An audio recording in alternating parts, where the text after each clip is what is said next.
আসসালামু আলাইকুম। সবাইকে স্বাগত জানাচ্ছি আমার দেশ পোস্ট এডিটোরিয়াল আয়োজনে। সঙ্গে আছি তামান্না মিনহাজ। আমার দেশের সহযোগী সম্পাদক আলফা জানামের লেখা আজকের পোস্ট এডিটোরিয়ালের শিরোনাম হাদি কেন দিল্লির টার্গেট। চলুন দর্শক জেনে নেওয়া যাক পোস্ট এডিটোরিয়ালটির বিস্তারিত। ছাত্র জনতার অভ্যুত্থানে হাসিনার পতন ঘটেছিল জাতীয় ঐক্যের মাধ্যমে। এই ঐক্য কোনো রাজনৈতিক দলের নেতৃত্বে গড়ে ওঠেনি। কোটা বিরোধী একটি অরাজনৈতিক আন্দোলনকে কেন্দ্র করে মানুষ ঐক্যবদ্ধ হয়েছিল।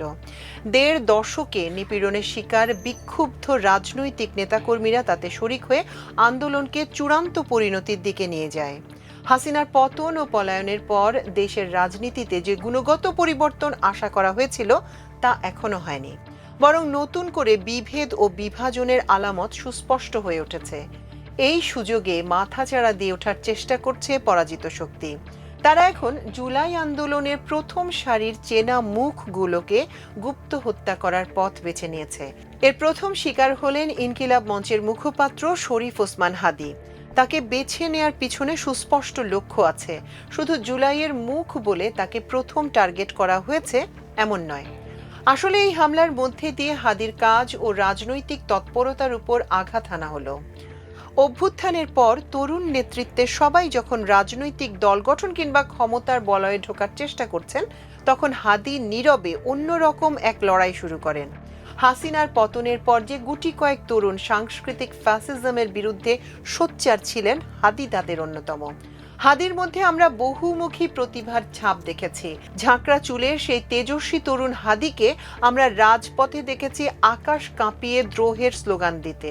কিন্তু এই হাদি আবার টেলিভিশনে যুক্তি নির্ভর আলোচনা করেছেন। দেশের শত্রু মিত্রের চেহারা তিনি মানুষের সামনে স্পষ্ট করে তুলে ধরতেন। হাদি একজন ভালো সংগঠক, যিনি মাত্র কয়েক মাসের মধ্যে ইনকিলাব মঞ্চকে দাঁড় করিয়েছিলেন। যেখানে ফ্যাসিবাদ বিরোধী সব চিন্তা ও মতের লোক যেতে পারতেন, আলোচনায় অংশ নিতে পারতেন। শরীফ ওসমান হাদি একাধারে কবি ও শিক্ষক। গ্রামের এক মাদ্রাসা শিক্ষক ও ইমামের ছেলে হাদির মধ্যে এলিট হয়ে ওঠার কোনো প্রচেষ্টা ছিল না। মাদ্রাসায় লেখাপড়া শেষ করে ঢাকা বিশ্ববিদ্যালয়ে পড়েছেন। ছাত্র পড়িয়ে নিজের পড়াশোনা চালিয়ে নিয়েছেন। একজন আদর্শ শিক্ষকের ভূমিকা পালন করেছেন। হাদি এই বাংলার লাখো গরিব ও শিক্ষিত তরুণের প্রতিচ্ছবি। এ কারণে হাদির উপর হামলায় দেশের মানুষের প্রাণ কাঁদছে। মসজিদে মসজিদে মানুষ অন্তর থেকে দোয়া করছেন। কাউকে এজন্য অনুরোধ করতে হয়নি। প্রতিবাদে রাজপথে আবারও জুলাইয়ের ছাত্র জনতা নেমে এসেছে। হাদির এই কর্মতৎপরতা ও স্পষ্টবাদী অবস্থান অনেকের গায়ে জ্বালা ধরিয়ে দেয়। ফ্যাসিস্টদের পক্ষে তাকে হত্যার চেষ্টা করা অস্বাভাবিক ছিল না, কিন্তু হাদিকে হত্যার লক্ষ্যবস্তু বানাতে ছাত্র আন্দোলনের পক্ষে দাবিদার নামধারী কিছু ইউটিউবার দিনের পর দিন তার বিরুদ্ধে প্রকাশ্যে বিষোদ্গার করেছেন। তাকে ডেভিল বা শয়তান হিসেবে সামাজিক যোগাযোগ মাধ্যমে তুলে ধরা হয়েছে। হাদির সাহসী তৎপরতাকে শুধু ব্যঙ্গবিদ্রুপ করে চরিত্র হননের চেষ্টা করা হয়নি, তার নারী সহকর্মীরাও এই নোংরামি থেকে বাদ যাননি। যারাই কাজ করেছেন তাদের অনেকে বিদেশে অবস্থান করছেন। এরা মাঝে মাঝে দেশে এসে বিভিন্ন গণমাধ্যমে প্রকাশ্যে অভ্যুত্থানকে বিতর্কিত করার নানা যুক্তি দাঁড় করান। হাসিনার পতনের পর জাতীয়তাবাদী রাজনীতির ভেগ ধরা এই ব্যক্তিরা মূলত দিল্লির সাংস্কৃতিক এজেন্ডা বাস্তবায়নের পথে হাঁটছেন, যাদের শেষ লক্ষ্য আওয়ামী লীগকে পুনর্বাসন করা। এরা একসময় ইনক্লুসিভ ইলেকশনের নামে আওয়ামী লীগ ও জাতীয় পার্টিকে নির্বাচনে অংশ নেওয়ার পক্ষে প্রকাশ্য ওকালতি করেছেন। সুজাতা সিং এর ভাষায় এরাও বলেন, ইসলামী মৌলবাদী দলকে ক্ষমতায় আসা ঠেকাতে হবে। জনগণের ভোটের অধিকার তাদের কাছে গুরুত্বপূর্ণ নয়, মৌলবাদ ঠেকানো হলো তাদের প্রধান এজেন্ডা। এই এজেন্ডা বাস্তবায়নের লক্ষ্য নিয়ে দিল্লি হাসিনার ভোটারবিহীন নির্বাচনে সব ধরনের সমর্থন দিয়ে এসেছিল। দেশে চালু করেছে গুম খুনের রাজনীতি। দুর্ভাগ্যজনকভাবে গণ অভ্যুত্থানের পক্ষে শক্তি ও দেশের প্রধান রাজনৈতিক দল বিএনপির কাঁধে চেপে বসেছে নব্য ফ্যাসিস্ট এই বুদ্ধিজীবী সাংবাদিকরা। এরা এখন বিএনপির প্রধান প্রচারবিদ ও থিঙ্ক ট্যাঙ্ক হিসেবে আবির্ভূত হয়েছে। বিএনপিকে তারা নীরবে অভ্যুত্থানের আকাঙ্ক্ষার বিপরীতে দাঁড় করিয়ে দিয়েছে। এরাই জাতীয়তাবাদী রাজনৈতিক দলকে উগ্র ধর্ম নিরপেক্ষ ভারতপন্থী দলে রূপ দেওয়ার চেষ্টা করছে। অথচ এই দলের প্রতিষ্ঠাতা সংবিধান থেকে ধর্মনিরপেক্ষতা ছুঁড়ে ফেলে দিয়ে বিসমিল্লাহির রহমানির রহিম এবং আল্লাহর উপর পূর্ণ আস্থা ও বিশ্বাস সংযুক্ত করেছিলেন। রাজনৈতিক প্রজ্ঞা থেকে হাদি সাংস্কৃতিক সংগঠন তৈরিতে এক ঝাঁক তরুণকে উদ্বুদ্ধ করেছিলেন। এই তরুণরা বুঝেছিলেন সাংস্কৃতিক মঞ্চগুলো ব্যবহার করে ফ্যাসিস্টদের ফিরে আসার ক্ষেত্র তৈরি করা হবে। 1975 সালের পরও আওয়ামী লীগের পতন হয়েছিল, কিন্তু ফ্যাসিবাদী দলটি ফিরে এসেছিল প্রতিবেশী দেশের বিনিয়োগ করা সাংস্কৃতিক সংগঠন ও প্রতিষ্ঠানগুলোর মধ্যে দিয়ে। আমাদের ভুলে গেলে চলবে না, 80-র দশকে হাসিনা যখন দেশে ফিরে আসেন তখন আওয়ামী লীগ নানা ভাগে বিভক্ত। এদেশের বামপন্থী সাংস্কৃতিক সংগঠন ও গণমাধ্যমগুলো আওয়ামী লীগকে প্রাসঙ্গিক রেখেছিল। সে সময় থেকে শুরু হয়েছিল মুক্তিযুদ্ধের চেতনার বয়ান। সেটি ফুলে ফলে পত্রপল্লবিত হয়ে 2013 সালে শাহবাগের আন্দোলনে রূপ নিয়েছিল। এর মধ্যে দিয়ে 1.5 দশকে ফ্যাসিবাদ আমাদের ঘাড়ে জেঁকে বসেছিল। হাদিকে কারা হত্যার চেষ্টা করেছে সেটি এখন অনেকটা স্পষ্ট। নিষিদ্ধ ছাত্রলীগের অস্ত্রধারীরা গুলিবর্ষণের পর বাধাহীনভাবে পরিকল্পনা অনুযায়ী দেশ ছেড়ে পালিয়ে গেছে। গুলিবর্ষণের 24 ঘন্টা পরও দেশের পুলিশ ও গোয়েন্দা সংস্থাগুলো সন্ত্রাসীদের শনাক্ত করতে পারেনি। অনুসন্ধানী সাংবাদিকতার নতুন আউটলেট দ্য ডিসেন্ট প্রথম হামলাকারীকে চিহ্নিত করে। তারা প্রথম বিভিন্ন সিসিটিভি ফুটেজ পর্যালোচনা ও ডিজিটাল ফরেনসিকের মাধ্যমে হামলাকারীদের গতিবিধি জানাতে সক্ষম হয়।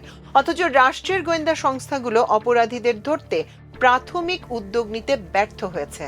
গত 1.5 দশকে পুলিশ ও গোয়েন্দা সংস্থাগুলোকে ঢেলে সাজানো যায়নি। বিশেষ করে গোয়েন্দা সংস্থাগুলো এখনো ফ্যাসিবাদের দোসররা গুরুত্বপূর্ণ পদে বসে আছে। হাদিকে হত্যা চেষ্টার মধ্যে দিয়ে ভারতীয় মদতপুষ্ট সন্ত্রাসী সংগঠনের পলাতক নেতারা এক ঢিলে একাধিক পাখি শিকারের কৌশল নিয়েছে। হাসিনা নিজে তার কর্মীদের এ ধরনের সন্ত্রাসী কর্মকাণ্ডে উস্কানি দিচ্ছেন। তার সঙ্গে থাকা কর্মীদের সামাজিক যোগাযোগ মাধ্যমে আলোচনার সময় কর্মীরা যখন হত্যার ইচ্ছা প্রকাশ করেন তখন তিনি বলেছেন, কথা নয়, কাজ দেখতে চাই। হাসিনা নিজে এখন এ ধরনের হত্যাকাণ্ডগুলো মনিটর করছেন।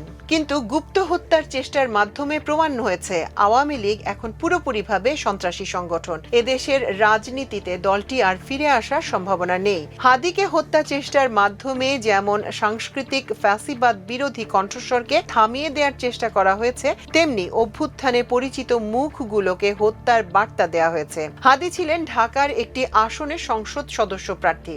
নির্বাচনের তফসিল ঘোষণার পরদিন এই হামলার মধ্যে দিয়ে তারা প্রার্থী ও ভোটারদের মধ্যে ভয় দেখানোর চেষ্টা করেছে, যার মূল লক্ষ্য হচ্ছে নির্বাচন বানচাল করা। একথা অস্বীকার করার উপায় নেই। দেশের আইন শৃঙ্খলা পরিস্থিতির উপর সরকার এখনো পুরোপুরি নিয়ন্ত্রণ প্রতিষ্ঠা করতে পারেনি। এর বহুবিধ কারণ আছে, কিন্তু অভ্যুত্থানের পর 1 বছরের বেশি সময় পার হলেও রাজধানী কেন্দ্রিক নিষিদ্ধ সংগঠনের যে সন্ত্রাসী নেটওয়ার্ক তা ধ্বংস করতে সরকার ব্যর্থ হয়েছে। আওয়ামী লীগের 2 নেতা আসাদুজ্জামান খান কামাল এবং জাহাঙ্গীর কবির নানক ঢাকায় এক ধরনের প্রাইভেট বাহিনী গড়ে তুলেছিলেন। এরা অভ্যুত্থানের আগে দলের নেতাকর্মীদের হাতে দেদার অস্ত্র তুলে দিয়েছিল। এমনকি পুলিশের অস্ত্র তাদের হাতে রয়েছে। আইন শৃঙ্খলা রক্ষাকারী বাহিনী ও গোয়েন্দা সংস্থাগুলো এই নেটওয়ার্ক ধ্বংস করতে ব্যর্থ হয়েছে।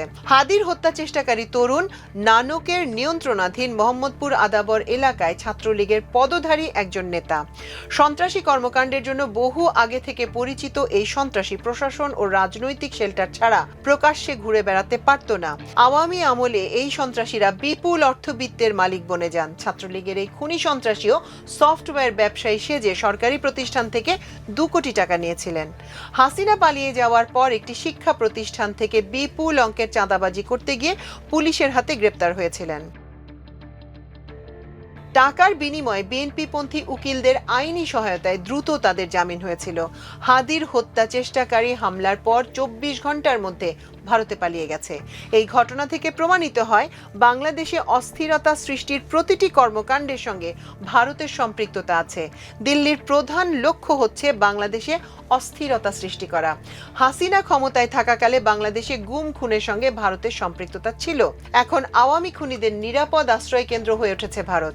বাংলাদেশে গণতান্ত্রিক অভিযাত্রায় এগিয়ে যেতে হলে ভারত কেন্দ্রিক সন্ত্রাসী তৎপরতা আগে বন্ধ করতে হবে, ভারতের উপর চাপ সৃষ্টি করতে হবে।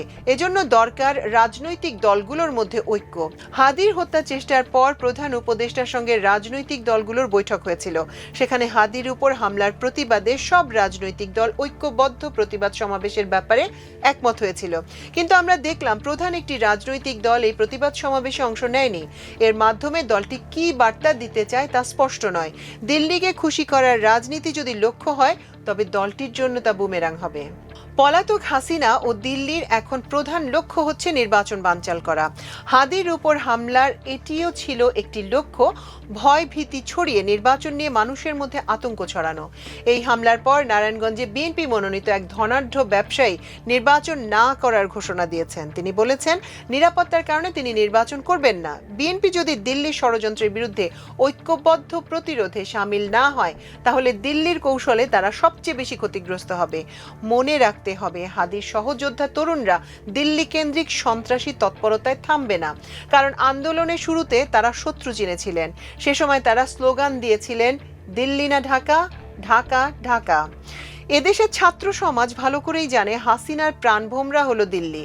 ছাত্র জনতার এই লড়াই থেকে যারা দূরে থাকবে, তারা এদেশের মানুষের কাছ থেকে ধীরে ধীরে বিচ্ছিন্ন হয়ে পড়বে। দর্শক, এই ছিল আমাদের এখনকার মতো পোস্ট এডিটোরিয়ালের আয়োজন। এতক্ষণ সঙ্গে থাকার জন্য অশেষ কৃতজ্ঞতা। আল্লাহ হাফেজ।